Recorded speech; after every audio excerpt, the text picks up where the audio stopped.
mastermind, meaning for sure I'm going to be asking questions and looking for interaction in regards to the power of communication. So we're going to take a look at how to be a little bit more effective and efficient in communication. So I know we labeled this over the phone prospecting, but I promise you that these skills and tools will be available for you in any conversations that you engage in so that you can have more efficient and more effective conversations. Really, that's the goal today, is to have a conversation where I'm going to share.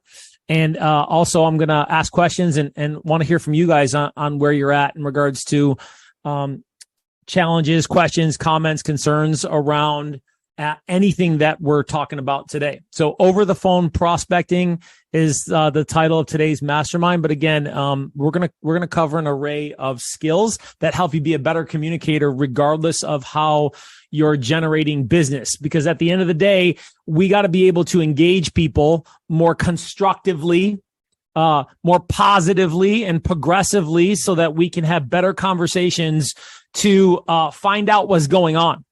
All right. And I'm going to dive deep into that, right? Because right now, let me see here. Hold on.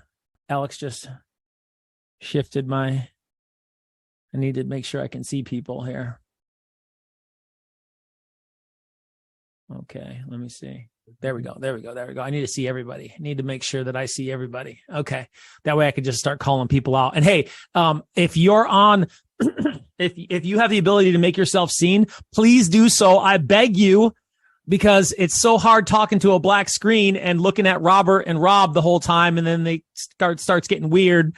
So like, if you have the ability, even if you're not, like, you're running around, you're doing stuff, you're not looking at the screen, that's okay. I'm okay. You're forgiven. We have grace here. Like, put your screen on. I would love to see you. I beg you, for the love of mercy, help me.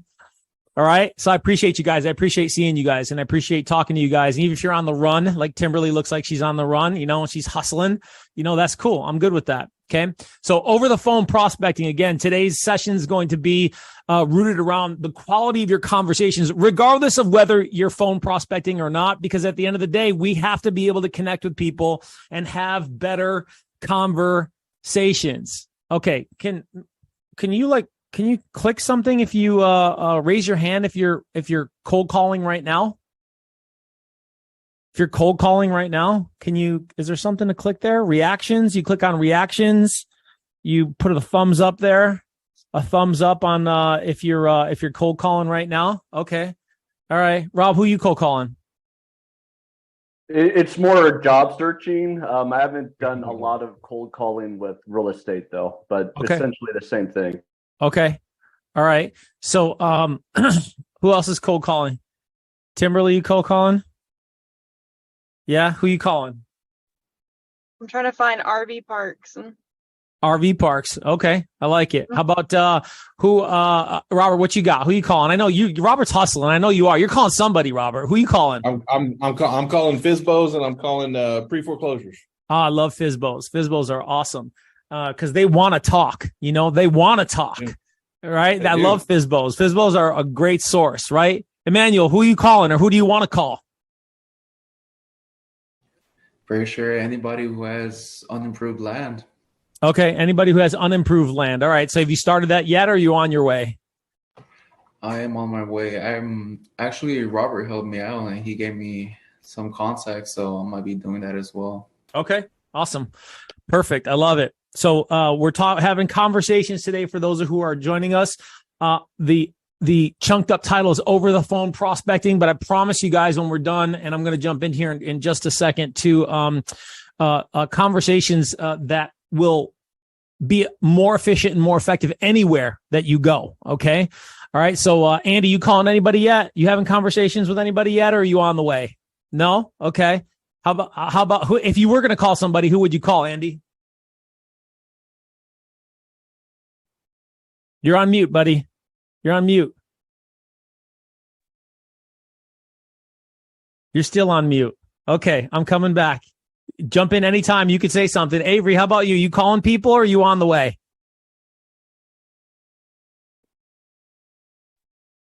Hey, how's it going? Hi, Avery. How are you? Good. How are you? Yeah, so I'm a new agent with Teifke, and Matt challenged me to reach out to 20 people a day on MLS, which is what I'm doing. Just started it. I'm like 2 days in. Okay. Anyway, yeah, that's been my source of finding deals. Okay, perfect. I love it. Now look, 100 plus days on the market. 100 plus days on the market. Got it. Okay, perfect. Well, look, whether you're calling for sell by owners like Robert Martinez, or you're new to the business and you're just trying to connect with people like Avery, and you're probably talking to agents, I promise you there's going to be value here in you guys having better conversations. So just a super quick background from where I'm from. I'm originally from upstate New York, the Niagara Falls region. I practiced real estate in Las Vegas for about 10 years. Okay. And that was back in 08, 9, 10, 11, and 12 when the market was like just stupid. So for those of you who have been around long enough, you remember the economy was crashing and Las Vegas was one of those ground zero areas.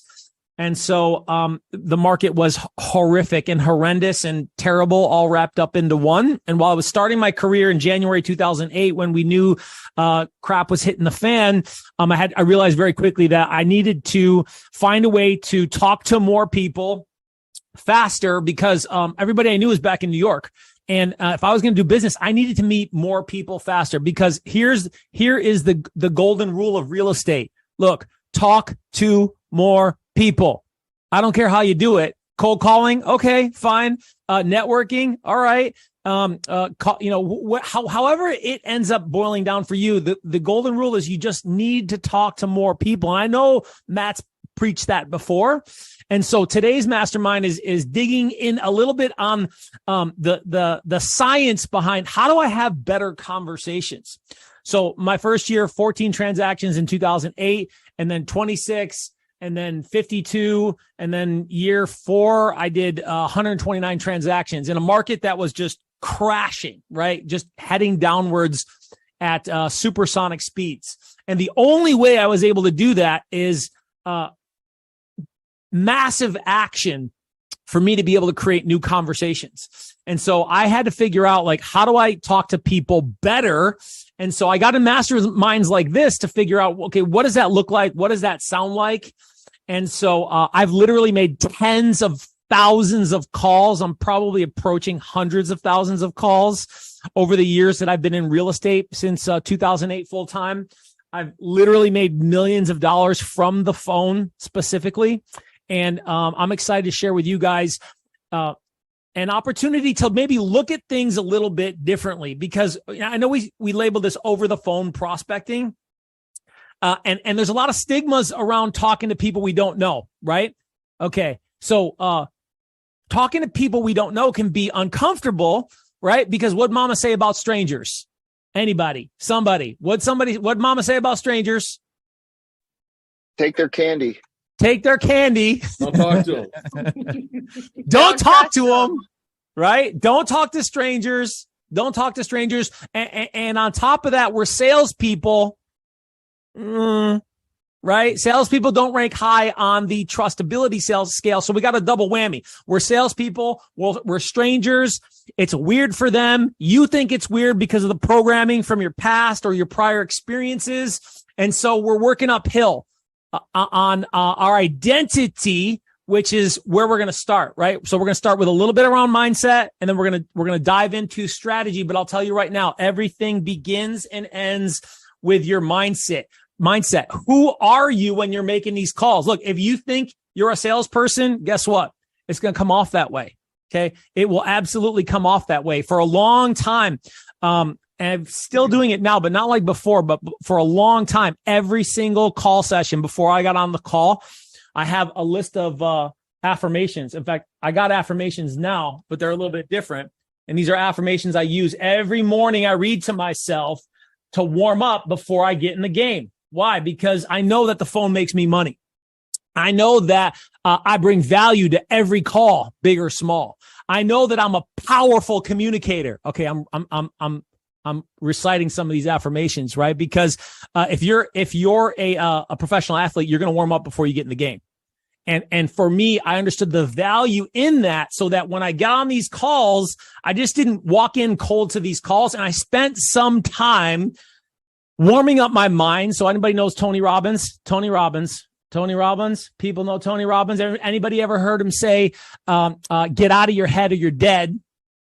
Okay. Get out of your head or you're dead. And that's really about you making sure that you have clarity with who you are and who you're telling yourself to be when you're walking into these conversations. And so affirmations was a huge way for me to talk to myself. Okay, listen, maybe this is the most important thing you'll hear on this call. I don't know. Or are you listening to yourself? There's a book called The Carpenter, tiny little itty bitty book called The Carpenter. And that one little thing right there is, are you talking to yourself or are you listening to yourself? Because I promise you guys, everybody on this call right now, you're listening to yourself all day long.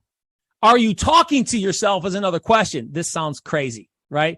What are you talking about, Paul? Well, look, everybody has that voice in their head that says, that wasn't good. That was stupid. You shouldn't have done that. Don't say that. Don't ask that. They're not going to like that question.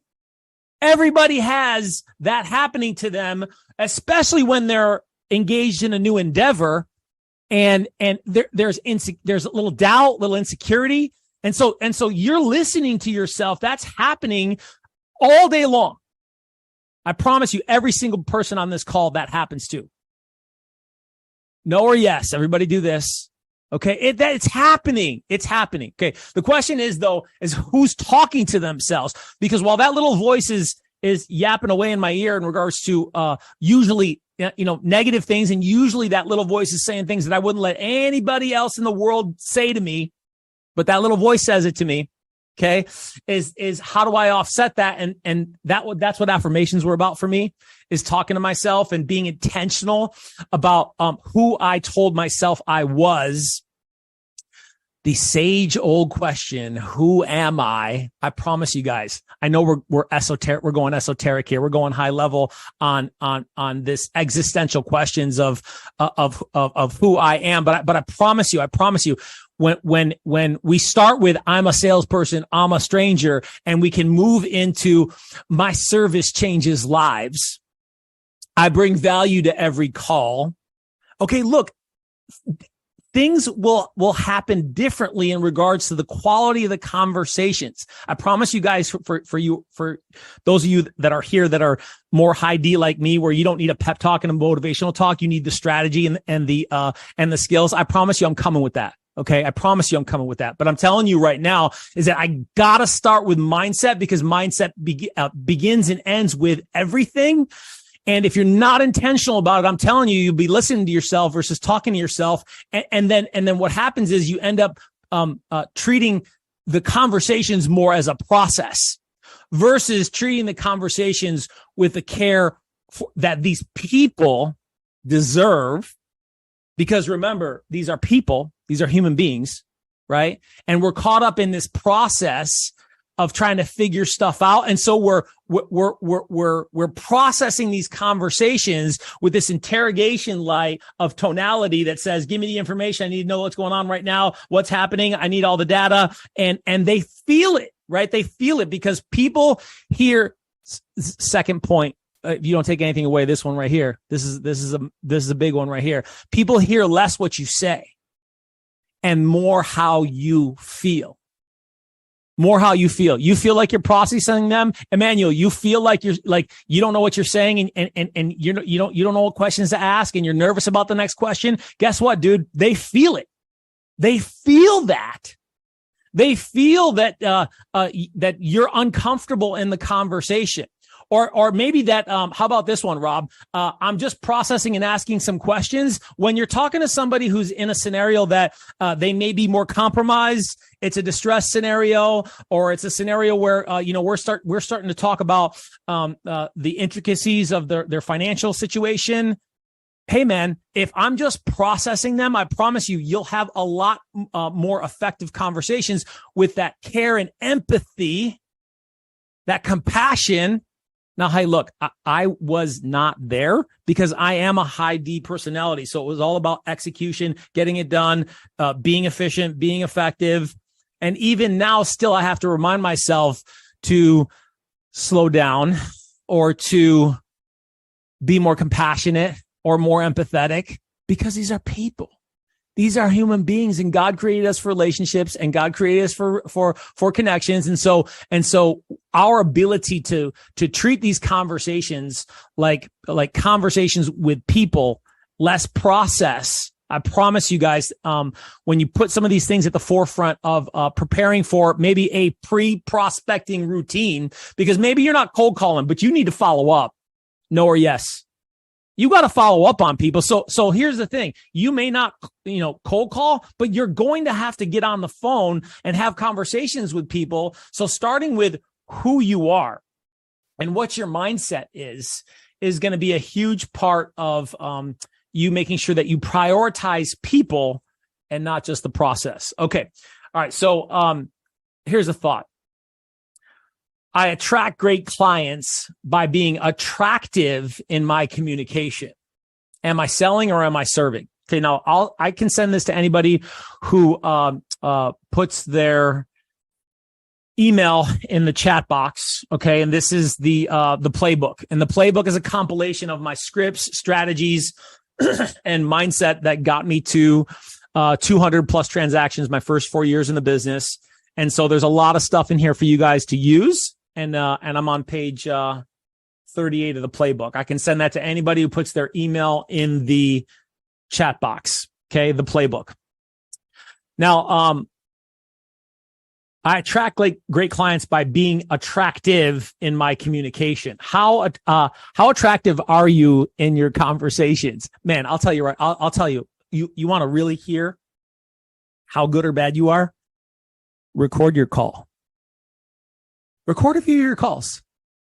And when you do that, make sure that when you go to record a few of your calls, make sure you have a nice glass of wine on the side while you're about to listen to them, because you're going to need it. Okay? Because you're going to go, I sound like that? Why do I keep saying awesome? Because everybody has glitches in the matrix, ways that they communicate that they don't realize they're communicating. Like they say, okay. Or I call them glitch words, like words that you say over and over again that are not really a big deal. But when you keep talking to you for a long period of time, like it kind of gets annoying. Have you ever talked to somebody like that? You're like, oh my God, I wish they would stop saying okay.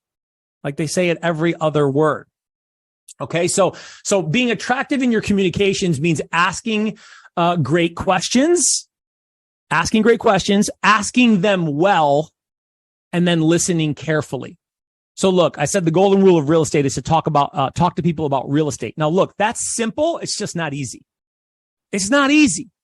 I'm a salesperson. I'm a stranger. Okay. We went there, right? Now, if I ask great questions and I ask them well, and I listen carefully, because my job is to talk to more people, that's a golden rule in the playbook. And it sounds simple, but like, how good are you really at asking great questions? Well, you can fly by the seat of your pants in regards to what questions to ask, but that's part of the reason why the playbook's there that I provided for agents. And I've coached hundreds of agents. I've coached agents to do hundreds of millions of dollars in productivity. And I've already told you guys I've had extreme success myself with 2 different teams across 2 different states. And oh, by the way, I'm not pitching you guys anything. I'm not going to sell you anything. There's nothing here outside of just contribution to you guys, because I know how valuable it was for somebody to give back to me when I was shadowing and agents who were highly successful and being in masterminds somewhat like this, to be able to receive like, okay, how is this happening? Like how are you able to talk to less people and make more money? Because I was spending a lot of time banging my head up against the wall on trying to talk to a lot of people. And so asking great questions was for first me figuring out like, okay, what questions do I ask? And once I began to get scripts, I made compilations of those scripts. And for years, and I had a coaching program, and I've led coaching programs for 2 major firms that everyone on this call would be familiar with.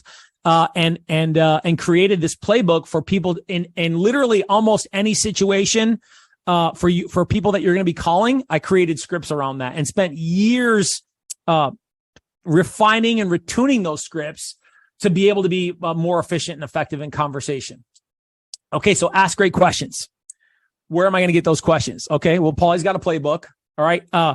You should you should also be taking note of the questions that you're asking on calls, because I'll tell you, anybody who wings it is just going to see less efficient results. People who have canned responses are going to be more effective, because here's the deal. You're already canning your responses now. It's just less effective or less efficient for you. When when you talk to somebody, you say something and they say something, and then you ask the same series of questions.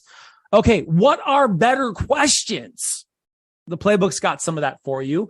And how are you practicing? We'll get to that later on, asking those better questions, or what those better questions could be, so that you can have more effective conversations. All right. So I said, ask great questions, ask them well. Ask them well. That's part of that compassion and that empathy that I told you about. And sometimes it's about like slowing down and realizing who you're talking to, because the reality is that you're you. Okay. And if you're just you, then you're going to connect with this many people. Look, this many people.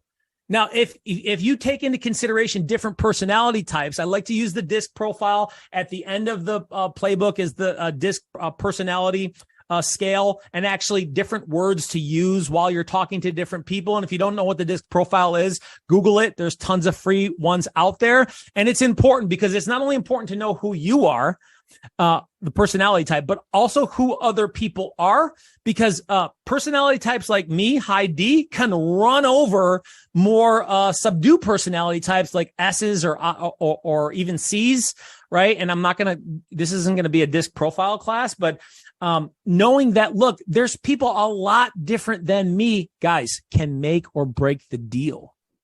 It can make a difference based off of you just trying to be you and running somebody over. Or how about this? Reverse. You're a nice guy. You're a nice gal. You're an amiable. That's a high S on the DISC profile. And you're super friendly. And you start talking to somebody like me, man, you better stop being friendly and get to it, because my time is money.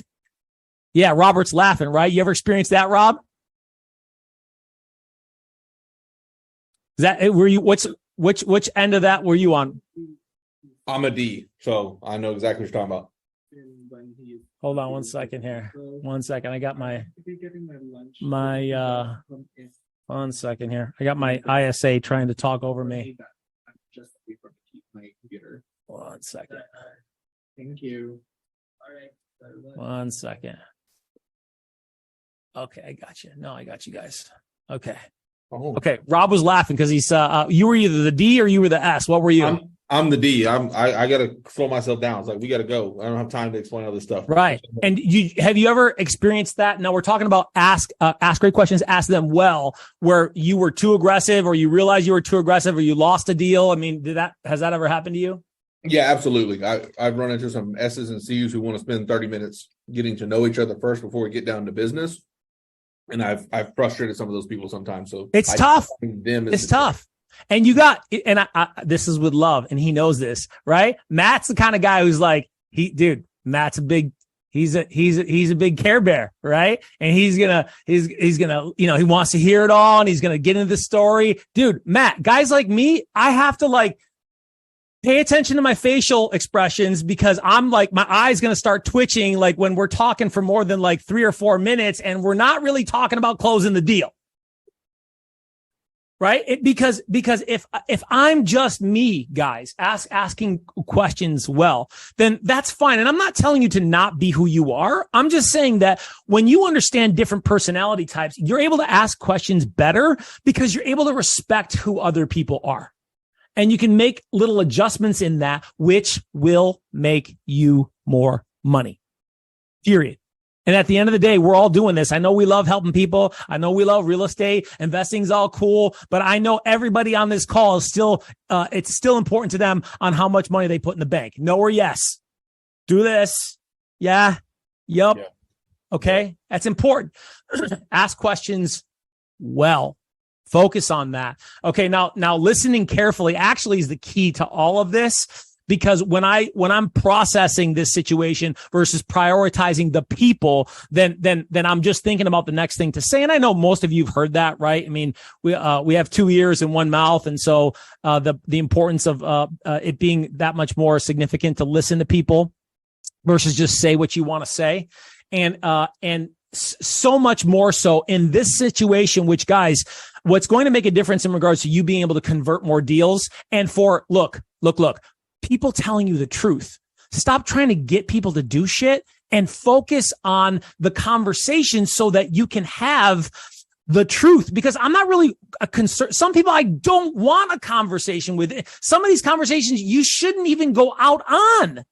But you're just so worried about trying to get the appointment or trying to get them to the next call that you haven't listened carefully enough in regards to what it really is going on with their situation or their motivation. Okay, here we go. Third powerful PowerPoint. Let's call them PowerPoints. Paulie's PowerPoints. We need like graphics, Alex, like when we're doing these things and they come up and they splash up and Paulie's PowerPoint. Okay. So Paulie's PowerPoint is, your ability. Shit. I forgot what it was. It's me, smart. Oh my gosh. I forgot the PowerPoint. Oh, here we go. Okay. Coffee's kicked in. Situation plus motivation equals a great conversation. How much do you really know about their situation? How much do you really know about their motivation? Are you listening carefully enough? Ask great questions, ask them well, listen carefully. Are you asking good enough questions to find out what's really going on with their situation? And then ultimately, the most important part of the conversation, which you're not going to get to unless you're asking great questions and asking them well, and you're asking those situational questions first, because when you go in on those motivational questions too soon, look, commission breath. You got commission breath, and commission breath stinks. And so for you to, for them to perceive that you're somebody who does care and who does want to help and who is interested in them, then look, you prioritize those situational questions so that you earn the right for them to tell you, for them to tell you the truth. Guys, that's what you're looking for. You're not looking for an appointment or a deal. I know that's going to be, that's going to be the side effect of all this good conversation happening. What you're really looking for is the truth, because you could spend a whole lot of time, right? Who's been there where they spend a lot of time and then you're like, oh my God, what was I doing? Yeah. Tell me, Robert. Yeah, I mean, I wasted time with clients who, at the end of the day, didn't want to sell. Multiple trips, multiple discussions about the house, and when it really came down to it, they weren't ready to sell. They weren't even close. Because look, you could do all the talking you want, but if they're not motivated, it ain't gonna happen. You could be slick, you could have all this great information, it is not going to matter.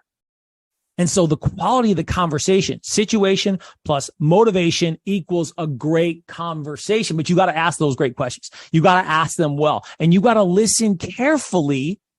Guys, this is stuff. The reason why I do a lot of this, I'll be honest with you, is that when I give back like this is because it just sharpens my sword, because I get a little lazy. I know what I'm doing. I know what I'm talking about. I'm good. And then I realize, because that ego slips in, is that maybe I'm not on my game like I should be. And like, I want to talk to less people and make more money.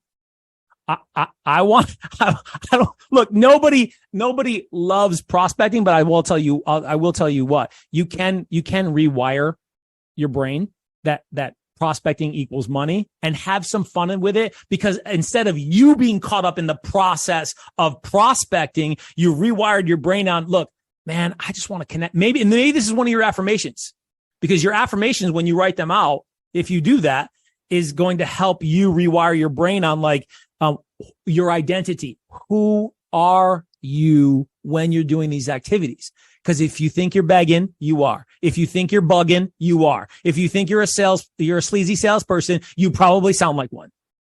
If you think you care, it comes off that way. If you're compassionate and empathetic and are sincere and wanting to understand, they begin to feel that. It matters. It matters for you guys to have better conversations so that you can be more efficient. Okay, I'm going to take a pause for a second. Comments, questions, concerns before I go on to the next part.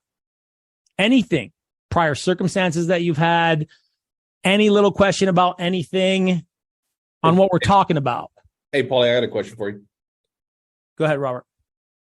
Do you have some specific questions that you ask to try to help yourself identify where people land on that disc quickly, so you know where they're at as far as, are they D's, S's, C's? Do you have a few questions that help you identify that quickly? Yeah, so I'll tell you, Robert, that's a great question. It's not for me as much of specific questions. It's the answers to the questions.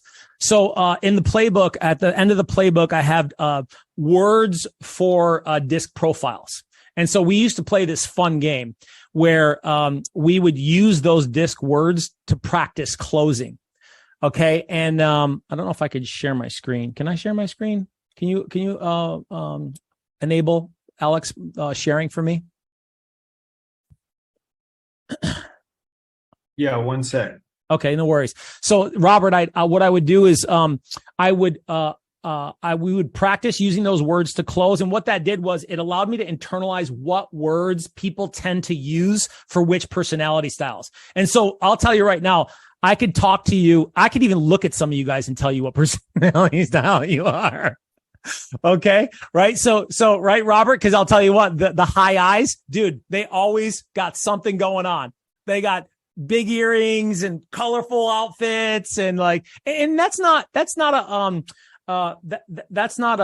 a guarantee, right? But I mean, I'll tell you, 7 or 8 times out of 10, somebody wearing flamboyant clothes, they're an eye, man. They're an eye for sure. But I will tell you is that within 5 to 10 seconds, I can tell what personality style you are because I've been paying attention to it for so long. Try now, Polly. Okay, there we go. So what we would do is we would. Can you see? What do you see? We can see. Carrying conversations? Mm-hmm. Okay, so this is page 38. So what we would do is, hold on.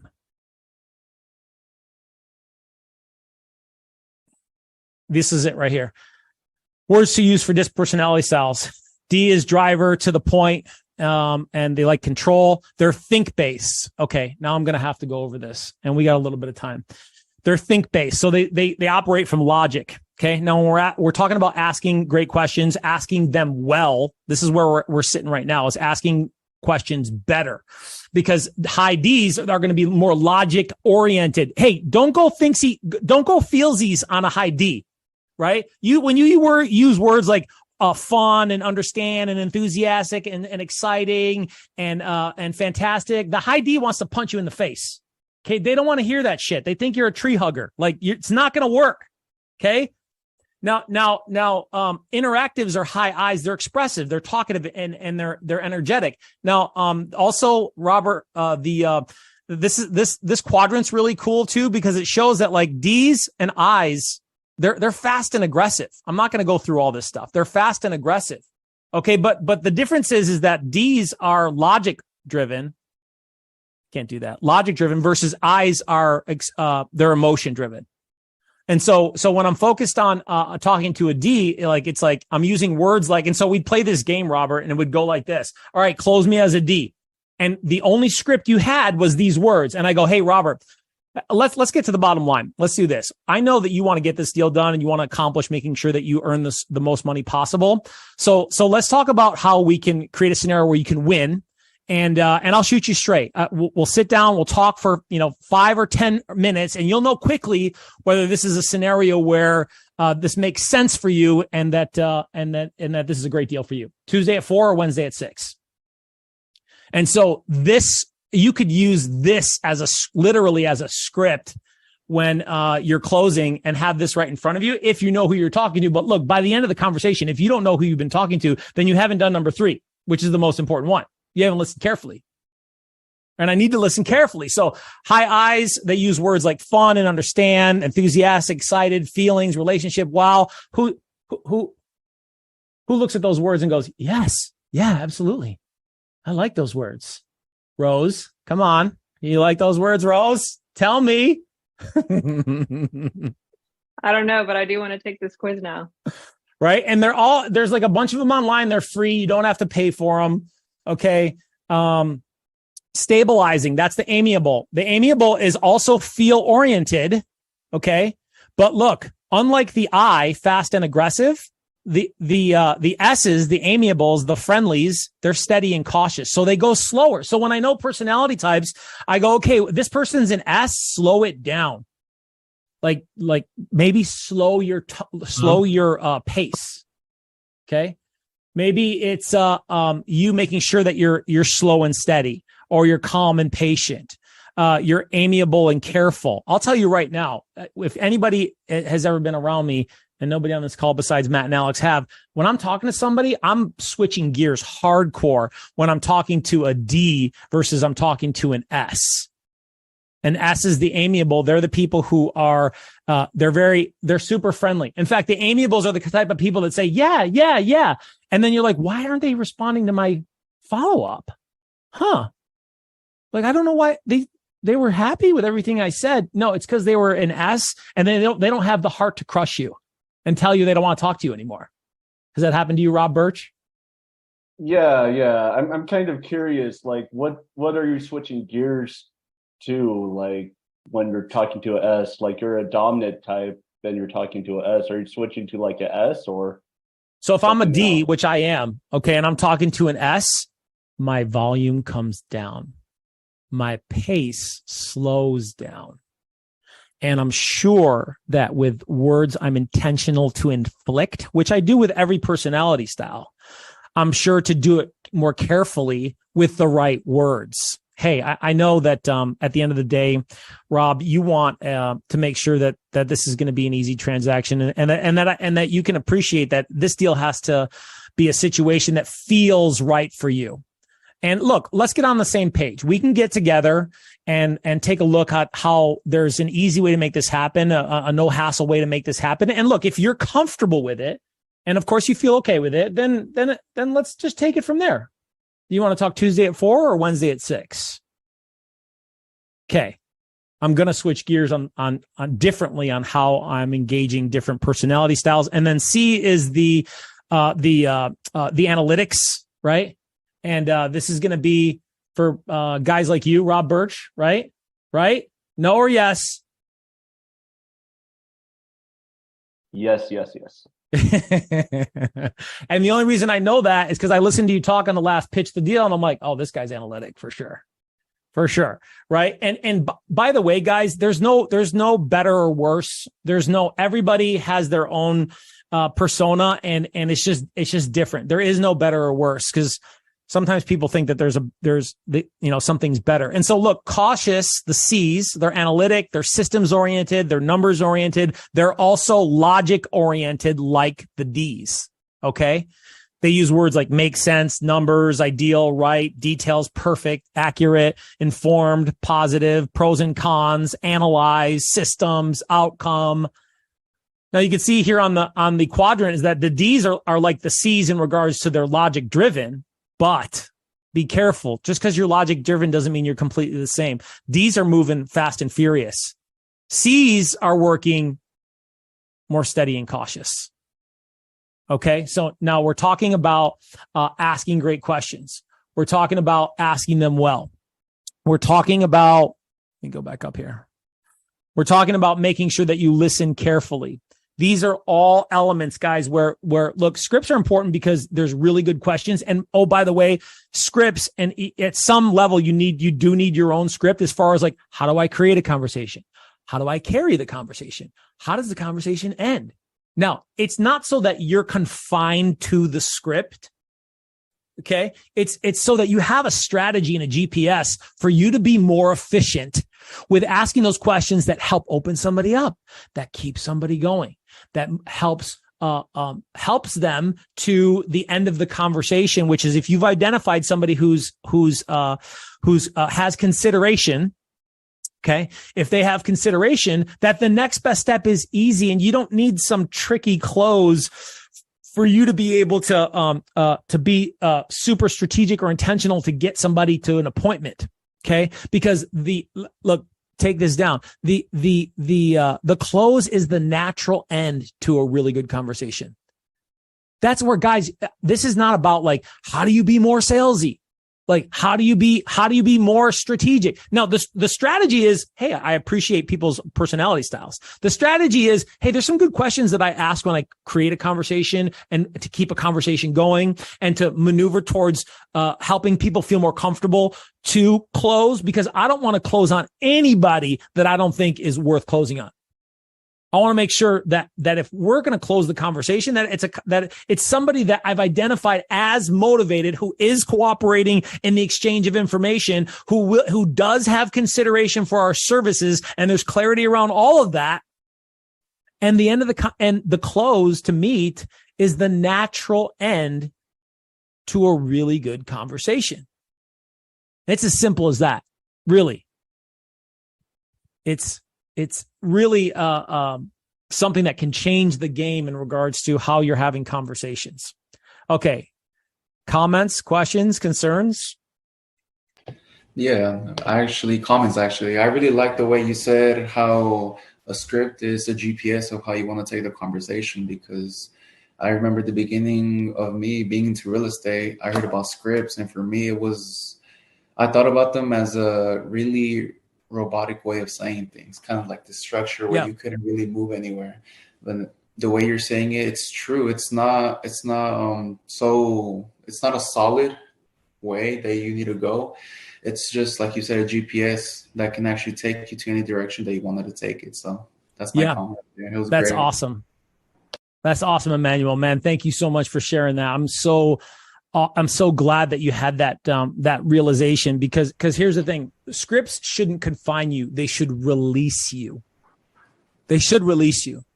Because the thing is that if you're just winging it and you're coming up with questions as you're thinking, I'll tell you right now, unless you're somebody who's been around the business a long time, then you're not going to get the information that you need. And oh, by the way, I've listened to Matt and Alex for 2 years. Those guys have their own scripts. It's all right here. And they've spent years really perfecting those scripts in regards to what are important questions that allow me to create and carry and close conversations. And so when you guys see scripts, look, it may not go 1, 2, 3, 4, 5, 6, 7, 8, 9, 10. That may not happen. But I'll tell you right now, there are elements of a good script that are important to each portion of that script, because every conversation has 3 elements, no matter what. Create the conversation, carry the conversation, close the conversation. Question is, how well are you doing that? And what's the effectiveness in you asking great questions, asking them well, and listening carefully? Okay, I'm going to give you guys one tool that will be the game changer in your business talking to people. Okay, I want to talk about practice, but before, I want to make sure we have enough time for this, because this is really, really important, is the RAM method. Okay, the RAM method is the most important thing that you can take away from this call. Okay, now the RAM method is basically, it's an opportunity for you to continue the conversation, even though people may be resisting you because you're a salesperson, because you're a stranger, or how about this? You ask questions and they don't answer them. I'm not saying like, Rob, what's your motivation to move? And then they go silent. I'm not talking about that. I'm talking about like, you ask a question, but they answer and the answer has nothing, like it didn't answer your question. Has that ever happened to you? Do this. People whose faces I can't see, I'm going to pretend I see you doing this. Okay. This is the participation portion of the program here, guys. Show your faces. Okay. We're taking attendance. Okay, so look, the RAM method, I'll tell you what, guys, this single most important thing. Who's ever read Chris Voss's book, Never Split the Difference? Anybody ever read that book? Andy's read it. Okay, look, that guy, somebody came up to me and they go, have you read that guy's book? Matt Bowman's read it. Okay, have you ever read that book? I'm like, no, who is that guy? And he goes, I was training on this method, the RAM method. He goes, this is the book right here wrapped up in one sentence, the RAM method. Okay. What's RAM? RAM is repeat, approve, move. Okay. Repeat, approve, move. Now this is in the playbook and I go through it extensively in the playbook. Now here's the significance of RAM. The significance of RAM is that when you're in one of the 3 levels of resistance, this is also in the playbook, because everybody resists you up front immediately. Nope, not interested. Nope, not going to do anything. Nope, I don't want to sell it. Nope, I want top dollar. It's reflexive resistance. Guys, it's a reflexive resistance to the sales process because who are you? You're a salesperson. You're a stranger. So people reflexively resist you. So that's where 90% of amateurs fall down. They're like, oh, people are not responding to me. No, they're just reflexively resisting you because they don't know you. And for God's sake, we're talking about over the phone prospecting here, and you're talking to them over the phone. They can't even see you. They can't see that you're dressed professionally or that you're smiling or that you brushed your teeth this morning. Okay. So your ability to keep the conversation going when they reflexively resist you, who's ever been to the store and a salesperson comes up to you and approaches you to help you, and you're not really quite sure where the item is you're looking for, like where it is. And they go, can I help you? And then you say, what do you say? What do you say? Tell me. No thanks, I'm just looking. Just looking. Just looking. But you don't know where the purses are, Rose. You don't know where the blouses are. You're like, I thought they were over here and I think they moved them. But you say no, just looking, because you're not ready for the sales process yet. And that's okay. That's okay. All right. But for some of these lead sources, there's something going on. There's something going on. For sell by owner wants to sell their property. Somebody that you're talking to is in a distressed situation, is going to have to do something at some point. And so how do I keep the conversation going? This one tool will get you past that reflexive stage where 90% of people are falling down, is to repeat, approve, and then move. Hey, look, I'm not going to do anything right now, Paul. Oh, okay. You're not going to do anything right now. Literally, the repeat is verbatim or paraphrased. But look, repeat them. Why is repeating so important? People want to feel heard. You don't even feel heard in your own marriage. Okay, right? Like you're like, oh, my wife doesn't listen to me. Oh, the husband definitely doesn't listen to you, right? For sure, 100%. Okay, I've been married 23 years, so I can make jokes like this. People don't feel heard. They don't feel seen. And so when you repeat, even verbatim, Andy, it's so important for you to repeat them so that they feel heard. Okay. Now I said RAM method, RAM. Okay. Approve. Now look, it's an approve or an acknowledgement. It's an approve or an acknowledgement. Because if somebody says like this, Rose, right? They're like, oh, you know what? Hey, look, I'm not doing anything right now because my spouse actually just passed away. You're not going to go, oh, your spouse passed away. Oh, okay, great. Not going to say that. See, now I can't see your faces, and I know that joke was funny. Like, I know it was. And I don't see enough teeth right now to know that joke landed. Okay. So you're not going to say, great, your spouse just passed away, but you could acknowledge it versus approve it. Approve. Good, great, fantastic, wonderful. Acknowledge. I understand. I appreciate. I respect that. No, you're not going to do anything right now. Your spouse passed away. Listen, I respect that 100%. I completely appreciate, you needing to take your time. Okay, what does the approval or the acknowledgement do in the RAM method? It puts you on the same page. Okay. And again, we said people don't feel heard. Repeat. People don't feel understood. Now, I'm not saying that you should approve, because there's a lot of times where you should not approve. Hey, we're going to go in another direction. Oh, you're going to go in another direction. Fantastic. No, not fantastic. You're still trying to have a conversation. Hey, you're going to go in another direction. I appreciate that. There's an acknowledgement right there. I appreciate that, because I would probably do the same thing too. I'd want to look at all my options. Okay. Repeat, approve or acknowledge. Okay. Repeat, approve, move. Where am I going to move to? The move is to a question. Now, what question? I don't know. There's a trillion questions for you to ask, but I will promise you this. If you repeat and approve well, there's nothing. Look at me right in the eyeballs. For you people who are not even showing me your faces, look at me in the eyeballs. I'm going to pretend I can see your pupils. There's nothing that people can say to you that you can't repeat and approve and ask another question. Look, respectfully, because I'll tell you what right now, and maybe, I don't know who's been around long enough, maybe Robert, I'm not sure who else. I know Matt and Alex for sure, that when you can respectfully and professionally engage a conversation, because that's all that we're talking about right now is, right? Then you'll be surprised that people move from that reflexive resistance, because there's 3 levels of resistance. I didn't give you guys the other 2. It's in the playbook. I'll give it to you. Put your email down and I'll email you a free copy of the playbook. Okay. Is the reactive resistance. Reflexive resistance, they resist you without thinking. Now, reactive resistance is they begin to resist you while they're thinking now. So their brain's working now. They didn't just resist you because you're salesperson and stranger. They're resisting you still like, hey, I'm not ready to do anything. I'm not going to do anything. But they're thinking and they're responding and they're continuing to exchange. Because when you're in the reactive stage of resistance and you can repeat and approve and ask good questions and ask them well, and you're listening carefully and you repeat the process, all of a sudden, Robert, I can just tell by the look on your face, like all of a sudden shit just starts coming out and they go, well, actually, you guys have heard Matt do it. Matt is so good. He doesn't even know he's doing it sometimes. Is like, he'll just empathetically respond and repeat and approve and ask questions. And then all of a sudden, boom, something happens. Something falls out and you go, oh, wait a minute. Or not. And then you get what you're looking for. What am I looking for? Tell me, somebody, what am I looking for? Emmanuel, what am I looking for?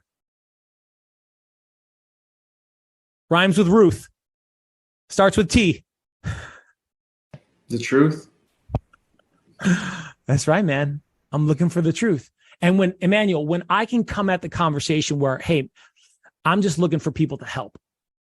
And I know that my service changes lives. I know that my service brings value. I know that that I want to help people every day. Then everything else that happens around that, the lack of results, the lack of contacts, the people who tell you to go kick rocks. Look, just I can shave it off faster and I can move through it because I'll finish where I started. I know who I am. I know who I am and I know what I bring. And when I'm in that position and I ask great questions, I ask them well and I listen carefully, then that's when the magic starts happening. But look, no matter what you do or what business you start, because I've started several, okay, you're still going to have to master the repetitious boredom. Shit doesn't happen a lot, okay? It's boring. How are you going to find a way to have games with it? Understanding personality styles, trying out different questions, being intentional about your strategy to create, carry, and close conversations. And the best way for you to get better at it, Emmanuel, and I'm just going to do the tip of this. I'm glad that I saved it for last because I really want to get you guys to repeat and approve move to understand that at a high level is to practice. And look, that's what most of you won't do. Okay. And that's the game changer. Because if you think you're going to practice on the phone, I'll tell you right now, those calls cost you money. They cost you money. And I'll tell you right now, when you prospect, when you role play, those mistakes are free, Rose. They're free. They're free. You mess up and you're like, Paulie, let me start over again. Or you know what? Let me work on talking to a D because they freaked me out. And I freeze up when I start talking to them. Those conversations are free. You think you practice on the phone. I'm telling you right now, you're losing money. Guaranteed you're losing money. Guaranteed. So find a way to practice. Find somebody to practice with. Put your ego aside. Know this is for your family. Know this is for you to change your career. Know this is for you to break generational chains of poverty, of ignorance. I've been there. Okay. All right. Repeat, approve, move. I promise you that one skill will change your game. Change it. Final questions, comments, concerns, delusions. Paulie, I've got a question, sir. Yes, Dilara. Dilara. Diara. But I go by Dila or D. Okay. Whichever is easiest. Is that Latina, Diara? No, sir. Russian. Oh, Russian. Okay. Nice. Yes, sir. Okay, so D. My biggest obstacle right now is winning listing appointments or conversations where multiple agents are competing for the same business. I've won some and I lost some, but how do I navigate a situation if I know that this is actually worth, if a situation is worth me actually going up against several agents, and when they say, hey, you were referred to me, we want to know if their agent is not doing their due diligence and they don't have a listing agreement signed. So they're just vetting several agents. So how would I evaluate the situation if it's something that I actually should be I'll tell you right working now. towards? Yep, that's a great question, D, because the fastest way to get out of this business is to go on unqualified appointments. Is for you to not know who the hell you're talking to or what level of motivation they have, and you keep going out on those appointments, you're a dead man or woman walking. You're going to be out of the business fast because who wants to go talk to people who don't want to do anything? Yeah, nobody. Okay, so how do you figure that out, D? Email me because the playbook has a pre-qualification script that you use to find out, okay, what's really going on here? What level of motivation that do they have outside of just, I'm moving to Tampa because my family's there? A deep dive. And when I'm practicing real estate with my team, it's 100%. This is the most important script in the playbook, by the way. Most important script. 100% of the time, use the script. 100% of the script. Now that's going to be the trick right there. Cause you're going to your ego is going to be like, I don't like that question. Or, well, no, I could just find that out later. No, I promise you right now, the more that I've compromised that script, the more that I've compromised my standards, the more that I compromise my income. Cause this is another golden nugget right here. Okay. Paulie's PowerPoint. Compromise your standards, compromise your income. You don't have a standard, you got problems. Okay, so a standard would be, D, is to use that pre-qualification script, and I'll give you just one tiny little more nugget on top of that, and then maybe another question is that there's nothing that differentiates you in your listing presentation outside of your ability to demonstrate knowledge of the comps and to present with confidence and with comfort. You don't got to know the whole MLS. You got to know that little neighborhood at that moment in time and your ability to comfortably and confidently discuss those comparables and be able to talk about what's going on with the market at a fairly high level, not even that high, like fairly high, is what's going to differentiate you, because people will very quickly vet. You're scared or you don't know what you're talking about. All these fancy tricks with the marketing and this and that. Look, bullshit. Okay, I'm sorry. I don't like swearing, especially in groups like this, but I got to make sure you know it's bullshit. It's bullshit. Okay? I'm telling you right now, it's about the comps. It's about how comfortable and confident you are, because when you walk in and you're scared, look, they could smell it. They could smell it. I've seen the most successful agents, and I've trailed these people. I've shadowed them at appointments. Their presentations are almost nothing. Some comps, they talk, and that's it. They don't even have fancy this and that. And telling you right now, I've been doing this 20 years. Okay. We got time for another question, Alex? Yeah, I got a question for you, Paulie. I find it kind of curious. You said earlier, ask great questions, listen carefully, and close. Ask them well. Ask great questions, ask them well, listen carefully. But how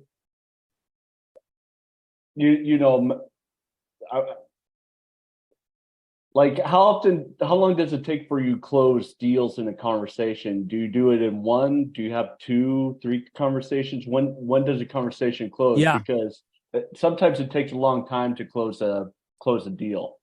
100%. And this further validates Rob's high C personality. We can see very clearly him demonstrating this analytical, beautiful mind that's trying to understand that. And that's a fantastic question. Rob, the thing is how quickly can I get information? And sometimes you can't get it on the first call. There's a Harvard business law study or something that says it's 7 follow-ups. It's 7 follow-ups to an appointment. That is such a broad, generic scope of sales but I would say is that 80% of your appointments are set on the follow-up. That is true. 80% and 80% of realtor or 80% of salespeople only make 1 call or 2 calls. And if it takes 6 calls, this is knowing the game, guys, by the way. This is all in the playbook too, by the way. It takes 6 calls to set an appointment and you're only calling 1 or 2 times. For God's sake, you're not even playing the game. But look, that's not the answer to the question, Rob. The answer to the question for me would be, how quickly can you get the information? And sometimes you can get it on that first call. Sometimes it takes multiple calls. But how much information can you really get? And the variables on their side too is that you could have all the great information in the world, and you could get all the you could have all the great information. You could extract all the great information, but they're still not ready yet. Can't do nothing about that. Because if you're forcing the appointment, guys, I mean, loser, you're losing. You're losing. You're not a loser. Okay. You're losing. You're losing. Okay. Question, comment, concern. Got time for 1 or 2 more.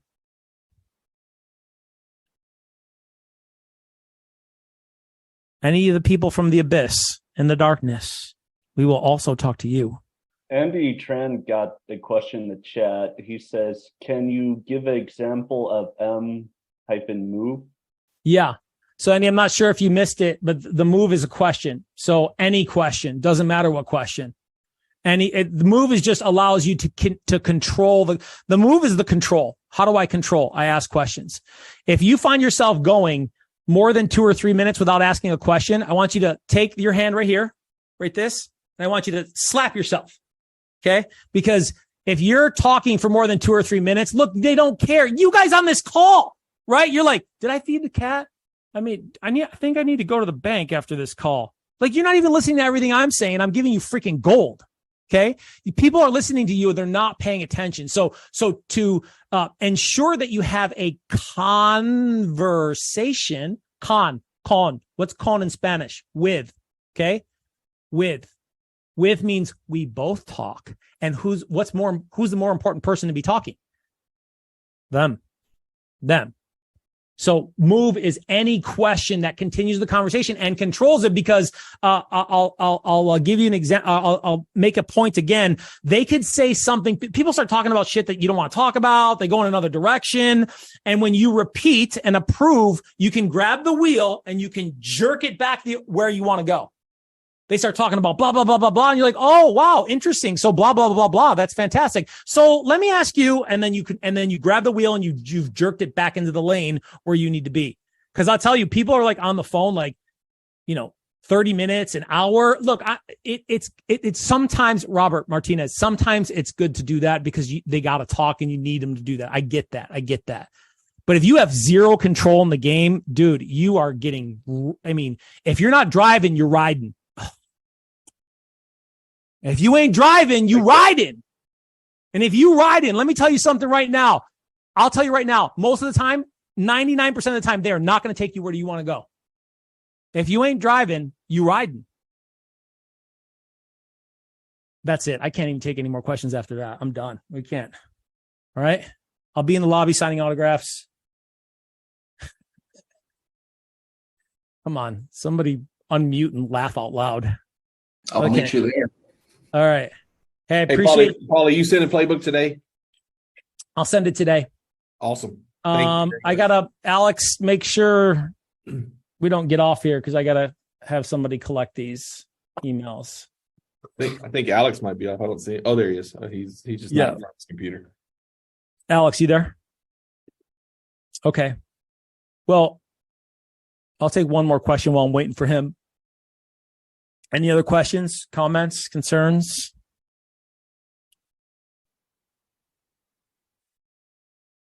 Hey, Paul, you mentioned the role playing piece, obviously being the right place to practice the scripts, practice the communication style. Somebody who's just getting started, because I know there's people in the room that might be new to that. Well, how much time would you recommend they do that role play with somebody on a daily basis to get comfortable, get ready to be on the phone and not lose those dollars on the phone? Yeah, I would say if you're newer to the game, you better be doing that an hour a day. Honestly, if you're serious. If you're jacking around, look, do whatever you want. But I've personally coached hundreds of agents. I've coached organizations. I've achieved a lot of success in a relatively short period of time in an economy that was literally falling apart. I'm telling you right now, guys, when I got into the business, I was role playing in the morning and then in the afternoon, and I was role playing my presentations once a week. And then on top of that, I stapled like 3 around 3 scripts a week. I would staple them and I'd put them in my pocket, and I would read them any chance that I get. And I would literally read them hundreds of times. And then on top of that, now here's why I did that. On top of that, I would pick a script and I would write it out 10 times, once or twice a week. I would write that script out 10 times. Here's why. I had a 5-year-old. I had a 3-year-old. The market's crashing. My wife makes money as a hairstylist, not enough to support the family. Okay. I had to get my ass in gear. So I went extreme because I was not going to fail, and I was not going to go back to the Las Vegas Strip waiting tables. Not going to do that. So how do I get out? You got to take massive action. You got to take massive action. Because if you think you're just going to cruise through this and like try it out, look, you got an expiration date. I love you, but you got an expiration date. Hey, go out there and have great conversations. Even if you don't know what you're doing, have intention, have empathy, have compassion, and make sure that you're doing something every day to increase the quality of your communication, because we get paid by what we say, how often we say it, and how well we say it. All right, go make some money. Alex, thank you guys. Alex, I need to get these emails. Is there an efficient way to do that, or I just got to like screenshot the whole thing here? I got you. You got me? Okay, cool. And then I'll email everybody. All right. Appreciate you guys. We'll do this again sometime on some other level, not this. I got a whole book of tricks up my sleeve for you guys to be able to be more efficient, more effective in this game right here, because this is where we make our money. That's where we make our money. All right. You guys have a great day. Thanks, Paulie. All right. Thanks, guys.